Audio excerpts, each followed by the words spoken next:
Okay guys, today we are going to do the soil texture and pH lab, simply referred to as the soil lab. We're going to use a Calgon solution to determine the percent of sand, silt, and clay in a soil sample, and then we will also determine the pH. So this has two parts to it.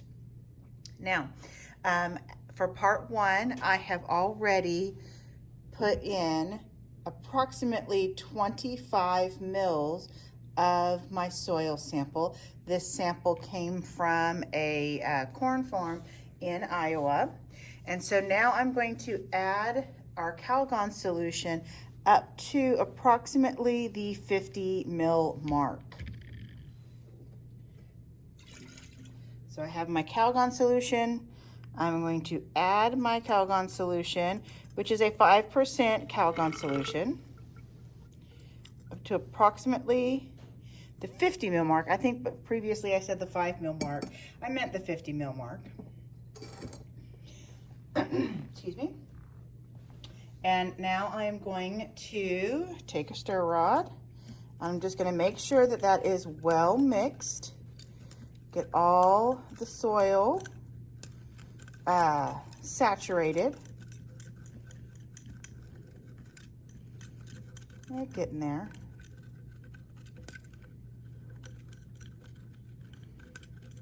All of that saturated down there at the bottom. I'm going to tip it just a little bit to try and get all of that saturated. It is not cooperating. There it goes. Okay, my stir rod has broken. So we'll just do a shake method here. Okay, I lost a little bit of volume, so I'm gonna top off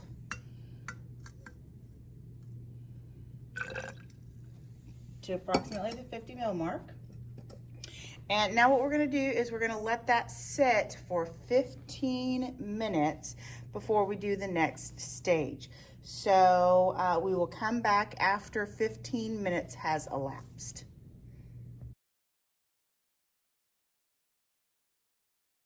Okay, so our soil column has been sitting for 15 minutes.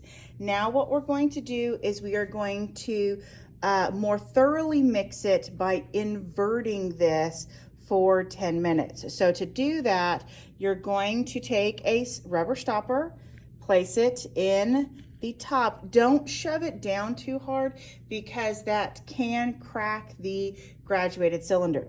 Now you're going to have a little space here, so you're going to want to take a paper towel and kind of wrap it around to try and eliminate any and all seepage. Okay, again, you don't want to shove this down too hard, so we're going to wrap this around. Probably got a little bit too much extra of the paper towel, okay? And you need to hold it in place, okay, while you invert. And so to invert, you're just going to turn it upside down. You're gonna get a little bit of leakage, but that's okay. So you're gonna do that for 10 minutes, okay? So we'll come back in 10 minutes.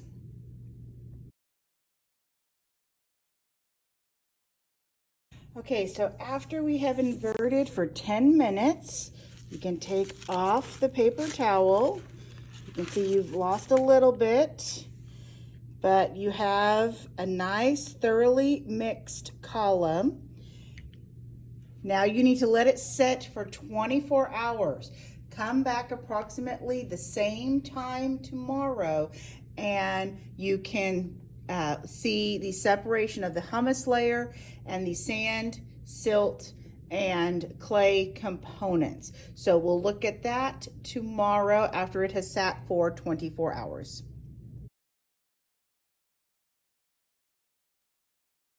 Okay, so now that our soil column has sat for 24 hours, we can then determine the percentage of sand, silt, and clay by measuring the volume of each layer within the soil column.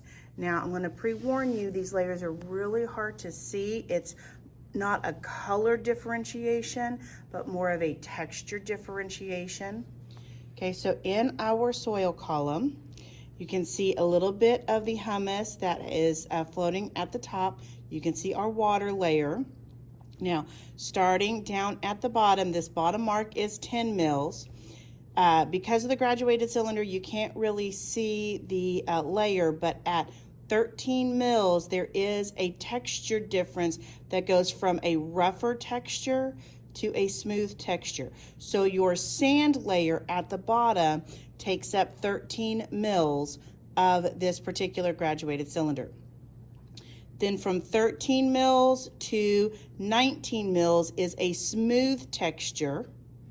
Okay, and so that's going to be your silt layer. And then from 19 mils to 29 mils is your clay layer. It's a finer, it's like fine sandpaper, so it's coarse, but not as coarse as down here. So this is like rough sandpaper, this is smooth, and then this is like fine sandpaper, is the way that it looks close up.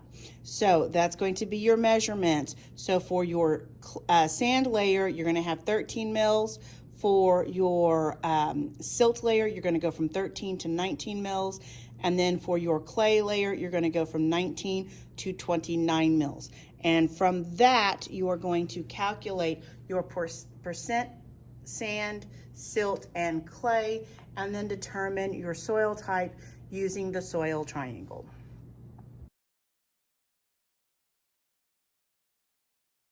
Okay, so for part 2, the soil pH, we have to create a soil solution that we can then test with either a pH meter or pH paper. So to do that, what we're going to do is take 20 grams of soil. I have already pre-weighed this soil sample. This is 20 grams of the Iowa soil that we tested in part 1. And now we're going to add approximately 40 mils of distilled water. This doesn't have to be exact because this is not the measurement that we're going to be concerning ourselves with. So I'm not going to use a graduated cylinder. I'm just going to use the, beaker and estimate about 40 mils of water. Again, this is not what we are really going to concern ourselves with because what we want is the pH. So we just need some water in there, okay? Now, I'm going to add just a little bit more. There we go. Okay, so what we're going to do now is we are going to stir this up for 30 seconds, and then we're going to let it sit for 3 minutes. And then we're going to stir it for 30 seconds and sit for 3 minutes. We're going to do that a total of 5 times for 15 minutes worth of stirring. So here is 30 seconds of stirring.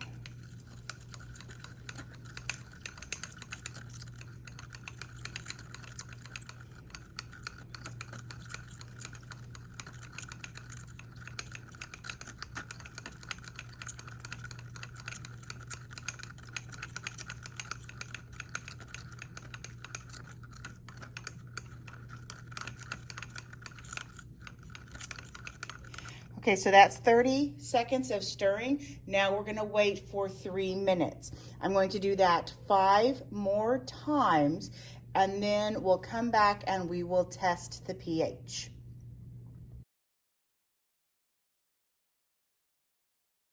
Okay, so we have just completed 15 minutes of alternating 30 seconds of stir with 3 minutes of rest. And so we have a very well mixed soil solution. Now what we're going to do is we're going to let this sit for 5 minutes, let some of the heavier particles settle back out of the suspension so that we can get a good pH reading with our pH paper. So we're going to let this sit for 5 minutes.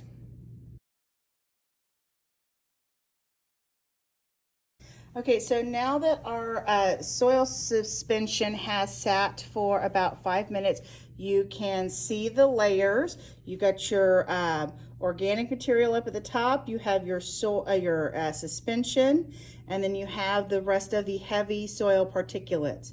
So we're going to take a piece of pH paper. We're going to set it in there, and we're going to let it take, kind of swirl it around a little bit. Get a good, and you don't want to disturb the soil layer at the bottom. Just want to swirl it in the suspension that's above it to get a good sampling of the water mixture, the suspension mixture. Okay. And then we are going to compare the color right in here with that of the pH paper chart. Definitely not reds. Okay, it looks to me like it is closest to this pH of 5. And I say that because I can't see the box behind the paper. I can see the box for the 6, I can see the box for the 4, but the 5 box blends in the background. And so that is the pH of this soil sample from the corn farm in Iowa that my uncle runs. And so it has a pH of 5. So slightly alkaline for his soil pH.